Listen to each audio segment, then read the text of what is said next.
दोस्तों, आज जो मैं आपके सामने एक कहानी लेके आई हूँ उसका शीर्षक है एक विदेशी बेटा। वो एक अकेली माँ जो इंडिया में रहती है और उसका बेटा जिसका नाम मनोज है, वो अपनी वाइफ और बच्चों के साथ कनाडा में रहता है। माँ बाप का इकलौता बेटा था मनोज, और उनके लाख मना करने पर भी मनोज ने कनाडा जाकर सेट होने की ज़िद कर ली थी। मनोज को जब लगा कि माँ बाप भेजने को तैयार नहीं हैं, तो उसने एक चाल चली और उसने चुपचाप से अपने और बीवी बच्चों के वीज़ा लगवा लिए और घर में ये बोलकर कि वो परिवार के साथ छुट्टियां मनाने कनाडा जा रहे हैं, सब चले गए। कनाडा पहुंचकर मनोज ने 10 दिन बाद घर पर पापा को फ़ोन किया और कहा, पापा, मुझे यहाँ कनाडा में नौकरी मिल गई है और वर्क परमिट भी। अब हम सब कनाडा में ही रहेंगे।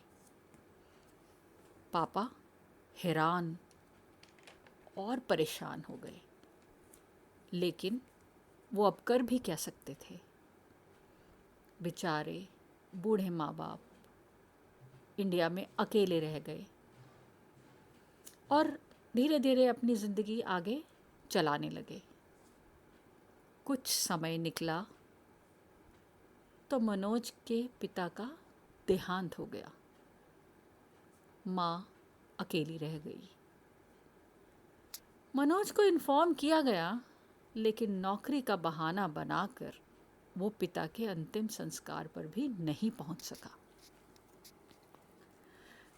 5 साल हो गए, मनोज कभी इंडिया नहीं आया और माँ जो थी हर वक्त उम्मीद लगाए रखती थी कि कभी तो आएगा उसका बेटा। एक दिन अचानक से मनोज का फ़ोन आया। बोला, हेलो मम्मी, आप कैसी हो? मैं 1 हफ्ते के बाद इंडिया आ रहा हूँ। माँ की आंखों में तो खुशी के आंसू आ गए और वो बोली, मनोज, ये तो बड़ी खुशी की बात है कि तुम घर वापस आ रहे हो। अपने साथ बहू और बच्चों को भी लेकर आना। कितना समय हो गया उन्हें देखे हुए, उनसे खेले हुए। मनोज बोला, नहीं मम्मी, अभी मैं अकेले ही आपको अपने साथ ले जाने आ रहा हूँ। अब से आप भी हमारे साथ कनाडा में ही रहोगी। तब आप अपनी बहू से मिलना और बच्चों के साथ जितना जी भर के मर्जी जितना हो खेलना। और 1 हफ्ते बाद मनोज इंडिया पहुंच गया। माँ खुशी से बेहाल थी। आखिर आज 5 सालों के बाद मनोज को देख जो रही थी। बेटे को उसकी पसंद का खाना बना के खिलाया।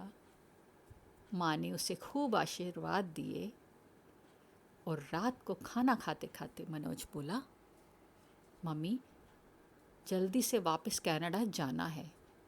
नौकरी का सवाल है और ज़्यादा छुट्टी भी नहीं मिली। माँ ने बोला, ठीक है, तो मैं अपनी सभी अच्छी साड़ियाँ और सूट पैक कर लेती हूँ। मनोज बोला, हाँ माँ, वो तो पैक कर ही लो और साथ में सारा पैसा, जेवर और कीमती सामान भी बांध लो। 5 दिनों के बाद हम कनाडा चलेंगे और आज मैं मकान बेचने के लिए प्रॉपर्टी डीलर से भी बात कर लेता हूँ। माँ ने बड़ी हैरानी से कहा, मकान क्यों बेचना है बेटा? तुम्हारे पापा की सारी यादें इस मकान से जुड़ी हुई हैं। मनोज बोला, मम्मी, जब आप भी हमारे साथ कनाडा में रहोगी तो इस मकान का ध्यान कौन रखेगा? अड़ोसी पड़ोसी कब्ज़ा कर लेंगे तो क्या होगा? मकान को तो बेच कर ही जाना पड़ेगा। अब माँ को लगा कि शायद बेटा ठीक कह रहा है। इसलिए बेटे की खुशी देखते हुए माँ भी मान गई। मनोज ने मकान अच्छी कीमत पर बेच दिया और कुछ दिन बाद कनाडा की फ्लाइट थी और मनोज माँ को लेकर एयरपोर्ट पहुँच गया। मनोज ने एयरपोर्ट के बाहर माँ को बिठाया और कहा, मम्मी आप यहाँ बैठो, मैं अंदर से टिकट और फ़्लाइट के बारे में पूछ के आता हूँ। और मनोज एयरपोर्ट के अंदर चला गया। 2 घंटे गुजर जाने के बाद भी मनोज एयरपोर्ट से बाहर नहीं आया और वहीं के एक कर्मचारी ने आकर माँ को बोला कि आप घर चले जाइए क्योंकि आपका बेटा मनोज कनाडा की फ़्लाइट पकड़कर जा चुका है। माँ की आंखों में आंसुओं का सैलाब था। मनोज ने एक बार फिर धोखा दे दिया था। वो सोच रही थी कि क्या ऐसे बेटे को जन्म देना ही उसका गुनाह था। माँ वापस आ गई और एक वृद्धाश्रम में रहने लगी। लेकिन वृद्धाश्रम में रहते हुए भी वे अपने बेटे को आशीर्वाद ही देती रही। उधर कनाडा में मनोज एक दिन जब कार से अपने ऑफिस से घर आ रहा था तो उसको पेट के पास तेज़ दर्द महसूस हुआ। अगले ही दिन डॉक्टर को दिखाने गया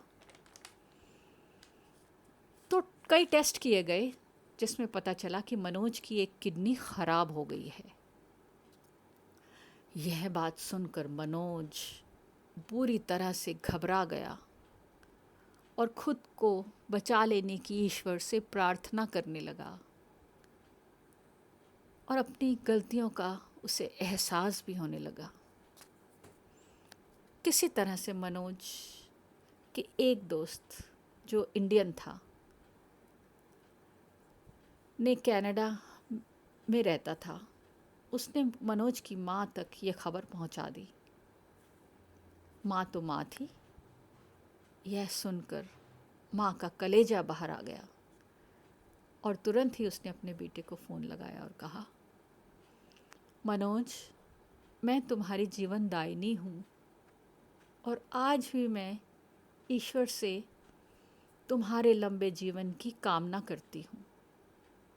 और हाँ मनोज, डॉक्टरों से पूछना, अगर मेरी किडनी तुम्हारे काम आती हो तो मैं ये देने को तैयार हूँ।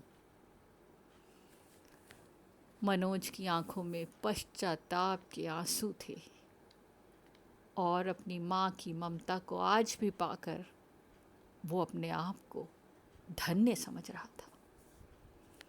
खैर, कनाडा में मनोज का ट्रीटमेंट ठीक से हो गया और वो सारा पैसा जो वो धोखे से माँ से लाया था, सब का सब इलाज और अस्पताल के खर्चों में ख़त्म हो गया।